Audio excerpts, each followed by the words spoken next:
हैं तो संधि मतलब क्या होता है आप जानते हैं? संधि मतलब क्या होता है? मेल। अब मेल किसका? तो दो वर्णों का मेल। अभी आप तुरंत पढ़े थे कि संधि किसे कहते हैं? दो वर्णों के मेल से बने सार्थक वर्ण समुदाय को हम लोग क्या कहते हैं? संधि कहते हैं ना। अब संधि के बारे में वर्ण जाने तो वर्ण क्या है? तो क ख ओ आ यही सब क्या है? हमारा वर्ण है। और हमारे हिंदी भाषा के किस भाषा लिपि में लिखा जाता है? हिंदी भाषा को देवनागरी लिपि, जिसमें कुल वर्णों की संख्या कितनी होती है? 52। हम लोग अभी तुरंत पढ़े थे।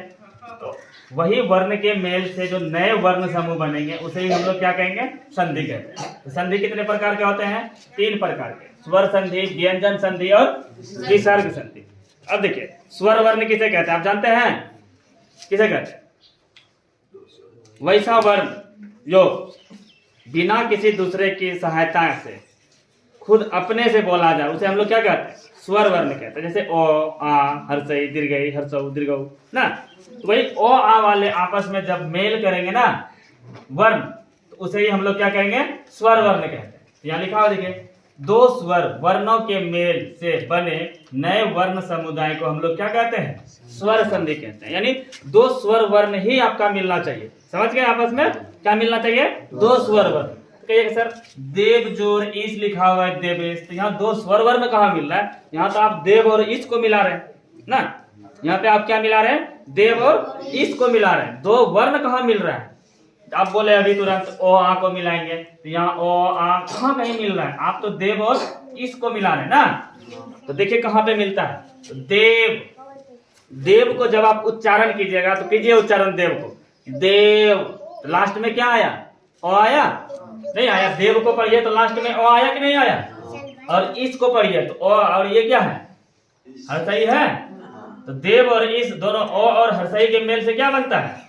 हर्षई ही बनता है। समझ गए बात को?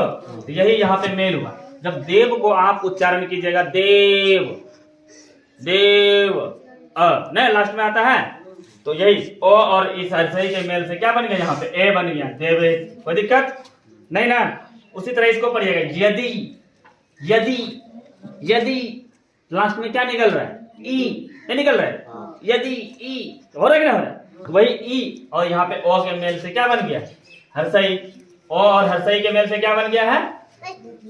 हर्षई बन गया कि नहीं? उसी तरह पो जोर अन, ठीक है, पो, पो को पढ़िए क्या बन रहा है? ओ हो रहा है कि नहीं हो रहा है? जब पो को आप पढ़िएगा तो क्या हो रहा है? ओ जोर अ क्या हो गया? पवन हो गया। इसी तरह गिरी ई ना हर्षई बन गया।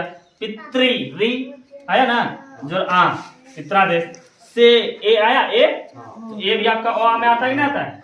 ए जोर ओ शयन। कोई दिक्कत? आप समझ गए कि दो स्वर वर्ण आपस में कैसे मिलते हैं और कहाँ पे मिलते हैं? अब आप नहीं ना कहिएगा सर से मिला है और अन मिला है, आप बोलते हैं कि दो स्वर वर्ण मिला है। तो समझ गए कहाँ पे दो स्वर मिलता है? हाँ? आप जोर के पहले और जोर के जस्ट बाद में मेल होता है। समझ गए बात को? अब हम लोग पढ़ते हैं तो आप क्या समझ गए स्वर संधि किसे कहते हैं? और याद रख लेंगे। आपको अगर कभी पूछा जाए कि विद्यालय किस संधि का उदाहरण है, तो आप कैसे पहचानिएगा कि विद्यालय किस संधि का उदाहरण? तो सबसे पहले आप क्या करना है? विद्यालय का आपको क्या करना है? संधि विच्छेद करना। तो विद्यालय को आप कैसे लिख सकते हैं? तो विद्या प्लस आलय, विद्या प्लस आलय। अब देखिए विद्या आ रहा है और यहाँ भी आलय है, तो आज और आ क्या बनेगा उससे हमको कोई मतलब नहीं है। आज और आ से क्या बनेगा उससे हमको कोई मतलब नहीं है। बस हम ये जान रहे हैं कि आ भी हमारा स्वर है और ये आ भी क्या है? हमारा स्वर है। और दो स्वर वर्णों के जो मेल से नए वर्ण समूह बनते हैं उसे ही हम लोग क्या कहते हैं? स्वर संधि कहते हैं। यानी किसी भी शब्द के बारे में यदि आपसे पूछा जाए कि कौन सी संधि है, तो सबसे पहले आप क्या करेंगे? उसका संधि विच्छेद करेंगे। कोई दिक्कत नहीं। अगला है आपका व्यंजन संधि। तो व्यंजन संधि किसे कहते हैं? तो व्यंजन वर्ण बता दिए थे हम आपको, है जो स्वर की सहायता से बोली जाए या जिसका उच्चारण में स्वर की सहायता लेनी पड़े उसे हम लोग क्या कहते हैं? व्यंजन वर्ण कहते हैं। जैसे क ख व्यंजन वर्ण 3 प्रकार के होते हैं, संयुक्त व्यंजन वर्ण, अंतस्थ व्यंजन वर्ण, उष्ण व्यंजन वर्ण, बताए थे नहीं? तो इसमें से देखिए अब व्यंजन वर्ण क ख को हम जनरली जान रहे हैं, क ख को हम लोग क्या कहते हैं? व्यंजन वर्ण कहते हैं। व्यंजन वर्ण के साथ यदि आप स्वर वर्ण को मिला दें या व्यंजन वर्ण को ही मिला दें, याद रखेगा, व्यंजन वर्ण के साथ यानी क ख के साथ आप ओ मिला दें या क के साथ आप क को ही मिला दें, इस तरह के मेल से जो नए वर्ण समुदाय बनेंगे ना, उसे ही हम लोग क्या कहते हैं, व्यंजन संधि कहते हैं। कहने का मतलब व्यंजन के साथ आप या तो स्वर को मिला दीजिए या व्यंजन को ही मिला दीजिए, कोई दिक्कत, व्यंजन के साथ स्वर को मिला दीजिए या फिर व्यंजन के साथ खुद व्यंजन को ही मिला दीजिए, तो उससे जो नए वर्ण समुदाय का निर्माण होगा उसे ही हम लोग क्या कहेंगे, व्यंजन संधि कहेंगे। और व्यंजन संधि का एक पहचान है कि स्टार्टिंग वाला में सब में हलंत लगा हुआ हो, ठीक है, स्टार्टिंग में सब में हलंत लगा हुआ है एक परी को छोड़ करके, और सब में हलंत लगा हुआ है तो व्यंजन संधि का देखो ऐसे ही पहचान हो गया। अगर स्टार्टिंग वाला में हलंत लग गया इसका मतलब वो कौन सा संधि होगा,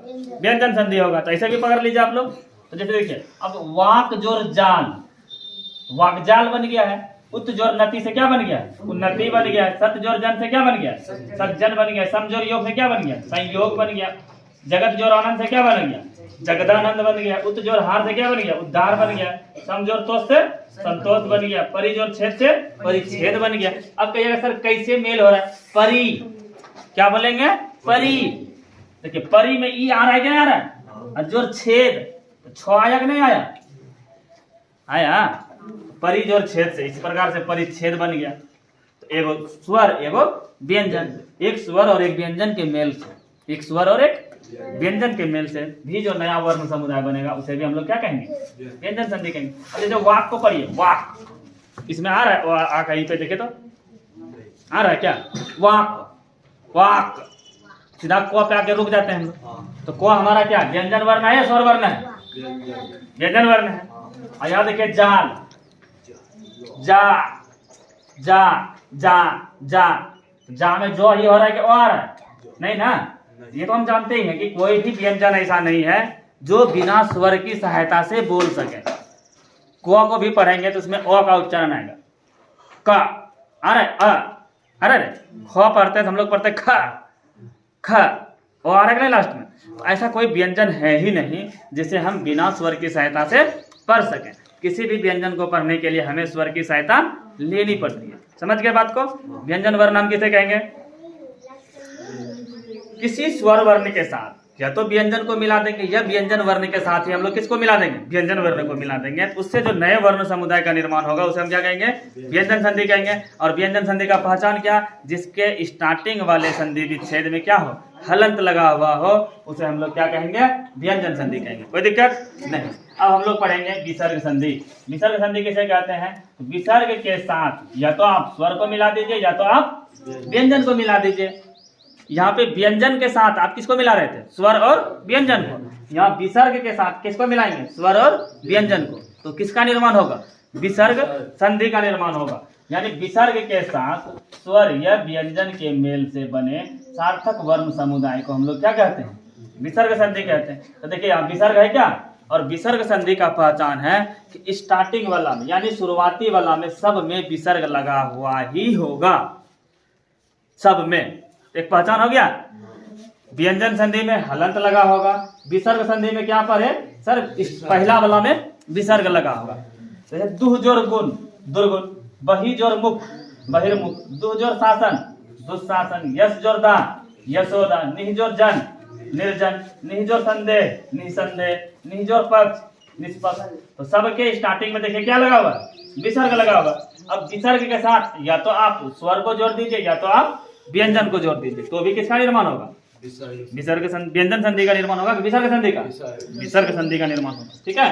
तो कल हम आप लोगों को फिर बता देंगे कि स्वर संधि कितने प्रकार के होते हैं। 5 प्रकार के होते हैं। ठीक है। और 5 प्रकार को आप कैसे याद रख सकते हैं कि कौन सा स्वर संधि, कौन सा स्वर संधि, गुण संधि है, यन संधि है, वृद्धि संधि है, आयाति संधि है, ठीक है, या दीर्घ संधि है। 5 के 5 को कैसे पकड़िएगा वो सारी चीजें हम कल आपको बताएंगे। कोई दिक्कत?